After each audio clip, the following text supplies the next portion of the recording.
Sanibona guys, ngingu-Aaron Khumalo. Ngizoxolisa-ke ngizokwenza le video ngesizulu. Bazongixolela-ke abazothanda ukuthi mhlampe ngi-explain in English, but ngizozama ukuthi ngithi kufaka kancane English, kodwa-ke ngizothanda ukuthi le video isebenzise kakhulu isiZulu kakhulu.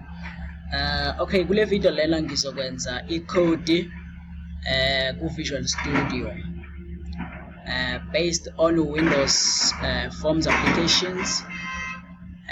GUI babiza kanjalo abaningi, babiza ukuthi i-GUI. So ngizozama ukuthi ngithi explain kancane for ama-first users, abantu abama-beginners abaqala ukusebenzisa le khunjana le, abaqala ukwenza i-code under Windows application. Okay, ngizokwenza le code lena using this example program number 3. Okay, soqala sizweke lapho ukuthi kwenzakalani ngaphambi kokuba siye ku-Visual Studio sokwenza i-code yethu. Okay, lapha ke kuthiwa ke develop a C# .NET Windows application for sports car wash that reads the car's registration number. Okay, ake si note down ke lento lena njengoba kuthiwa nje car registration number. These things are taken. Okay, kuthiwa kwenzakalani, the program must read a car registration number. Okusho ukuthi le car registration number i-input from the user. Okay, ake sizwe ke ukuthi input enye kuthiwa ke must read again i-car owner. Okay, i-car owner singayithatha njengegama noma i-surname, but into representa i-car owner ngathini, these are the properties that represent the car owner, umnikazi wemoto, umnini wemoto. Okay, so okay, sizothi nje lapha sizosebenzisa igama. Just take the name of the car owner and the registration number. Okay, those are the input from the user, and the type of car to be washed. Okay, funa futhi kube nani ne type of car afuna ukuyiwasha. Okay, ake sizothi kwenzakalani nge type of car. The user must select one from the following vehicle types. Okay, okusho ukuthi ke manje le kulama type of cars kumele awaselect. Ngamanye amagama kuyona into kumele ayitype down njenge ku keyboard, no, akayisebenzisa keyboard for ukutype, but uzoselecta. Ake sizothi uzoselecta kanjani.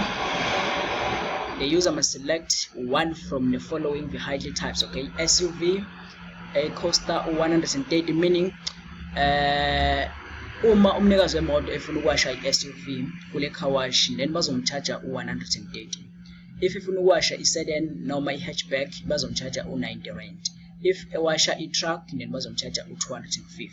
Bathi ke must select one from the following. Kusho ukuthi akumele akwazi ukuselecta imoto eziwu-2 at the same time, but only one car at a time. Kusho ukuthini ke lo? Kusho ukuthi here we can use ama-radio buttons, because i-radio button linikeza only one option, linikeza ukuthi ukwazi ukuselecta one option. Though unama ngathini, ungaba nama values amaningi ongaselecta kuwona, but you will only be able to select one car type. Ngeke akwazi ukuthi ethi ufuna ukuwasha i-SUV at the same time kanjalo ethi ufuna ukuwasha i-sedan, no, but must select only one car type. Okay, okusho ukuthi ke la singasebenzisa ini, ama-radio button. Okay, mangaphi ke manje ama variables esesinawo, sine registration number, sibe ne car owner. Okay, car owner sibiza ngokuthi name, sine registration number and the name of the car owner, and then the car type, the type of the car. 3 okwamanje sisa identify ama locals out 3. Okay, lesizwe ke futhi ukuthi what else. The car wash offers additional services which the customer can add on as desired. Okay, kuthiwa ke manje le car wash yethu i-offerisha ama-additional services, kodwa i-customer ingakwazi uku-adda ngokuthanda kwayo. If ingawathanda futhi lama additional services ingangawa-adda, kodwa if iwathanda ama-additional services ingawa-adda. Okay, iwaphi ke manje lama services a-providwa ile car wash? Kune polishing, ne auto valet, ne window tinting. Okay ke, we have got 3 options now here, but ithiwa i-customer ingakwazi ukuwa-adda ngokuthanda kwayo, meaning kulama options lawa esinawo i-customer enye i-customer ingathi mina ngifuna ningi-edele i-polishing and again ningi-edele ne-auto valet. So isho ukuthini lento le? Kusho ukuthi kumele ukwazi ukuthi i-customer uyinikeze ngathini yes, kufanele ukwazi ukwenza ukuthi i-customer ikwazi ukuselecta O2 lama options if wafuna O2, meaning we have to use ama-checkbox for these additional services. We have to use ama-checkbox. Sangenzeka futhi uthola ukuthi enye i-user iwafuna onke lama additional services, and futhi it's possible ukuthi enye i-user izothi mina ngiwafuna ama-additional services. Yes, okay. Ake sizwe ukuthi after this kwenzakalani. And then for these additional services there are extra charges. If efuna i-polishing then uzo addwa u-120 rand, and then lo 120 rand if edile le polishing lo 120 uzo addeka kwi price yokuwasha imoto kulama charges of washing a car. Okay, because lawa ama prices for washing a car lawa. Okay, so if ethe mhlambe ufuna ukuwasha i-truck and then ethi ufuna uku-add i-polishing as an additional service, and then we are going to say 250 plus 120. Fanele siwa-add lama charges lawo. Okay ke, before we conclude ake siqhubeke sizwe ukuthi bafuna futhi enye. But furthermore, each car type's washing price attracts orphanage donation rates as follows: 3% from SUVs, and 2% from sedans or hatchbacks, and 5% from trucks. Okay, isho ukuthini ke manje lento lena? Ithi ke lento lena, uma i-customer ifika kule car wash ithi yona ifuna siwashele imoto, kuzokwenzakalani ke? For the fact ukuthi ufikile kule car wash yethu, uzophinda futhi a-charge ama-charges ani e-orphanage donation rate. Okusho ukuthi if i-customer lithi mina ngifuna ningiwashele i-truck, and then kuzoba ne-donation rate esizomcharge yona ayu-3%. Oh, sorry, if kuyi-truck sizomcharge u-5%, yes, but if ezowasha i-SUV and then sizomcharge u-3% for i-orphanage donation rate. Okay, if ke manje i-customer ithe yona ifuna ukuwasha i-truck and then ifuna uku-add ne-polishing, and then yes, ifuna uku-add ne-polishing, okusho ukuthi ke manje ama-charges ekumele siwabale. We're going to take the price for washing the price, then the price for additional service which is 120, and then bese si-add ke futhi nalo 5%. No 5% will be taken from the car washing price. Njengoba i-truck i-costa u-250, okusho ukuthi lapha for orphanage donation rate sizothi 250 times 5 divided by 100. Sithola kanjalo ke manje amount yani yama donation rate. Okay, sibethi ke manje ke this donation rate must reflect on service slip alongside the other important client details once the washing services have been rendered. Isho ukuthini ke lento le? Isho ukuthi ekugcineni ke lama donation rate lawo fanele avele kwi-slip. Okay, sibakhuluma nge-slip ke manje. Remember, awukwazi ukuba ne-slip ungaka perform a transaction e-store. You must perform at least one transaction and then you qualify ukuthi ke manje ukwazi ukuthola i-slip. Okay ke, kuthiwa ke ekugcineni fanele thina siveze lento le lama donation rate ku-slip sethu, and then what else? Kuthiwa ke manje alongside the other important client details.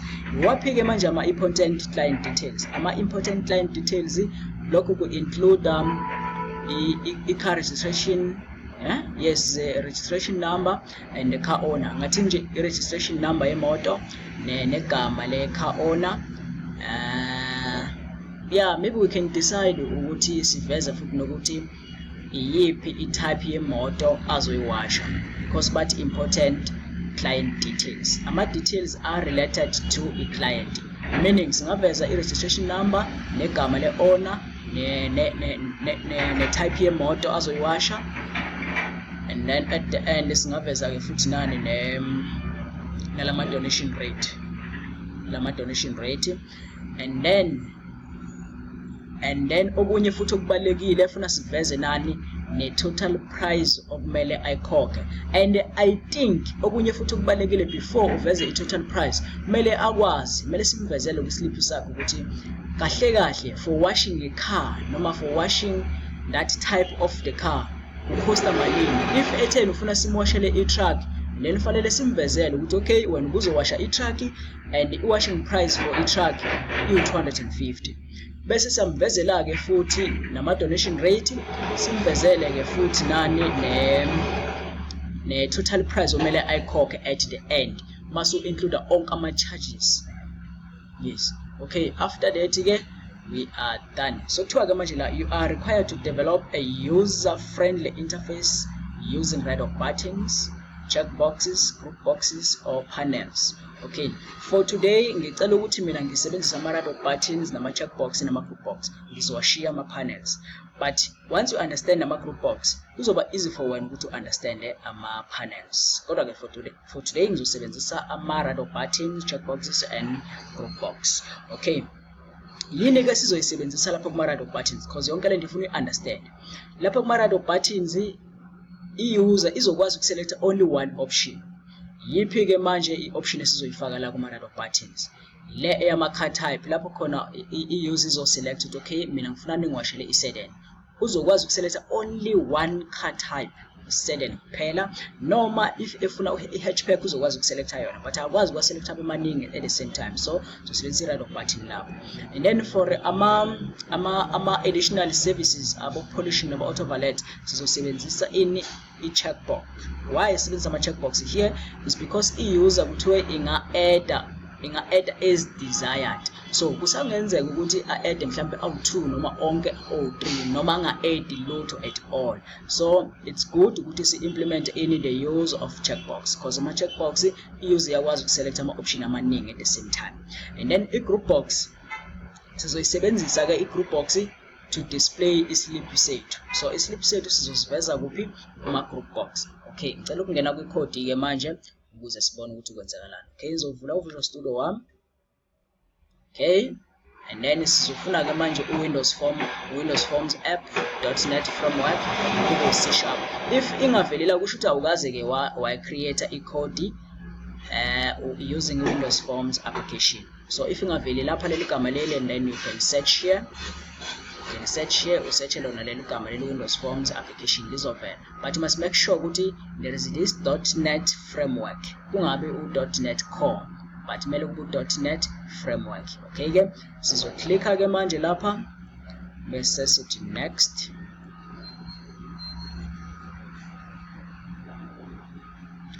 Sizoyilinda ke isa create. Okay, sizobhala ke igama le app yethu. Okay, ngicela sibhaleni ukuthi car wash app. I-program yami ngizoyibiza ngaleli gama ukuthi car wash app, and then bese ngithi create. Uma uthanda ungashintsha i-location here, ungayishintsha i-location uyibeke somewhere lapho uthanda khona, but for now mina ngeke ngishintshe, ngizoyekela kanjena.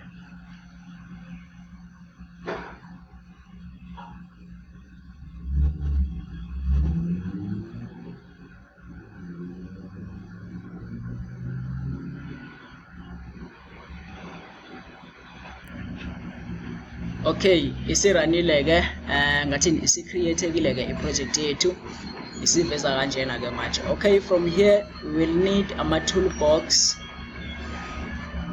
Mayivela kanjena ke kuzomela siphine. Yes.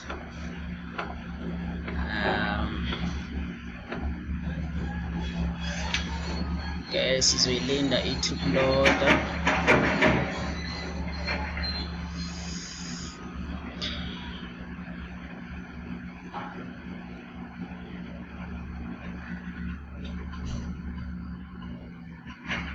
Okay, then from here kulesi screen lesi ilapho khona